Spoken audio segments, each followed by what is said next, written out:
Hello everyone, welcome back. तो इस video में हम करेंगे बीए फर्स्ट सेमेस्टर इंग्लिश का जो हमारा पेपर 1 है उसकी यूनिट फर्स्ट का एक इम्पॉर्टेंट टॉपिक।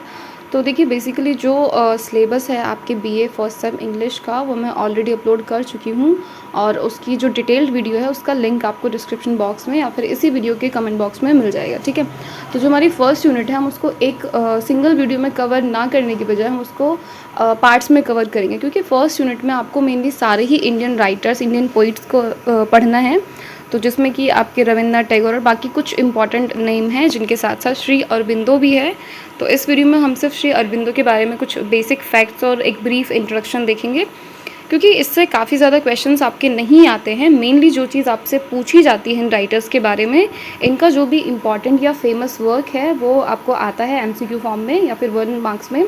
उसमें आपको बताना होता है इन्होंने कौन सा वर्क लिखा है, या फिर इनका वर्क दे देंगे और आपसे पूछेंगे कि इनका राइटर कौन है। ठीक है, और बाकी इनका मान लीजिए बर्थ या डेथ ईयर जो होता है उससे रिलेटेड आपको कुछ क्वेश्चंस आ सकते हैं, बाकी बहुत ज़्यादा इंपॉर्टेंट नहीं आता है। ठीक है, तो उसी के अकॉर्डिंग छोटी छोटी वीडियोज़ में हम इन सारी यूनिट्स को, इन टॉपिक्स को कवर करेंगे। तो सबसे पहले देख लेते हैं श्री अरबिंदो के बारे में कुछ basic information. Okay, first of all, Sri Aurobindo was not a single poet. Okay, he was a multi-faced person. Like he's a kind of yogi. He used to be a poet, a philosopher, a thinker, and an Indian nationalist. Mainly, he has put himself into every possible area, like for freedom fighting, for thinking, for philosophy, for many different things. Okay, so he has like a multi-talented person he was. Also, he was provided insight into the spiritual world and life on the earth. He worked and put efforts into the freedom fight of India. So this was just some basic information for the purpose of MCQ. Now we'll talk about his early life. So about his early life, he was born on August 15 in 1872 in Calcutta, India. Okay, and his original name or his full name was Aurobindo Ghosh. He also spelled as Arvinda in few states. Okay, because he was a Bengali, so of course his name was Aurobindo Ghosh. But in some northern parts of India, we used to spell him as Arvind. And he died on December 5th in 1950 in Pondicherry.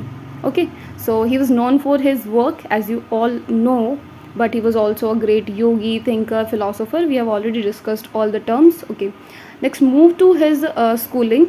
So he did his schooling at a Christian convent school in Darjeeling, and after that for his higher education he moved to England. Okay, in England he joined another university which is Cambridge. Okay, after gaining lots of information or knowledge, or after learning so many European languages, he moved or he returned to India in 1892.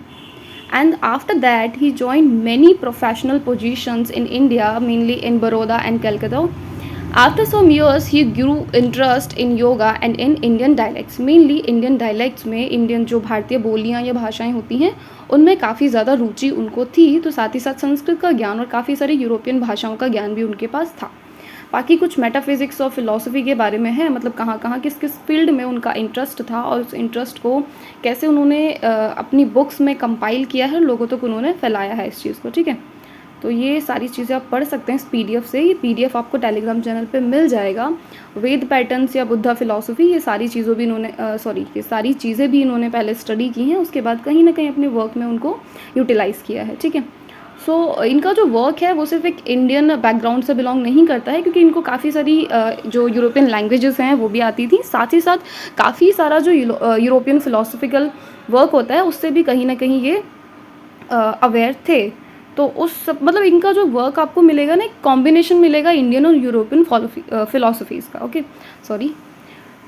Next जो चीज़ हमारे लिए exam के point of view से important है, क्योंकि काफ़ी सारी इसमें अननेसेसरी चीज़ें भी हैं जो आपके एग्ज़ाम पॉइंट ऑफ व्यू से इम्पॉर्टेंट नहीं है, तो मैं उनको वीडियो में डिस्कस नहीं करूँगी। बट जिन भी बच्चों को मेनली अपना जो फ्यूचर है वो इंग्लिश लिटरेचर में, या फिर जो भी आगे अपना पोस्ट ग्रेजुएशन इंग्लिश से करना चाहते हैं या फिर नेट वगैरह देना चाहते हैं, तो उनके लिए काफ़ी डिटेल में इसको पढ़ना इंपॉर्टेंट है। तो वो इस PDF को टेलीग्राम से डाउनलोड करके पढ़ सकते हैं। ठीक है, नेक्स्ट हम देख लेते हैं इनके जो इंपॉर्टेंट वर्क्स हैं, ठीक है। इन्होंने 1922 में गीता लिखा था। नेक्स्ट इनके कुछ पोएम्स और प्लेज हैं जिनका कलेक्शन हमें मिलता है 1942, और एक सिंथेसिस ऑफ योगा इन्होंने लिखा था 1948 में। इसके अलावा द ह्यूमन साइकिल, आप देख सकते हैं इनके जो टॉपिक्स हैं वो सब क्लियरली समझ में आ रहा होगा कि इनका जो एम्फेसाइज रहता था मोस्टली योगा, मतलब एक तरीके से स्पिरिचुअल वे में थोड़ा सा ज़्यादा इन्होंने वर्क किया है। आइडल ऑफ ह्यूमन यूनिटी हो गया, सावित्री हो गया, इस टाइप के ये कुछ इंपॉर्टेंट इनके प्लेस थे, कुछ इंपॉर्टेंट वर्क था।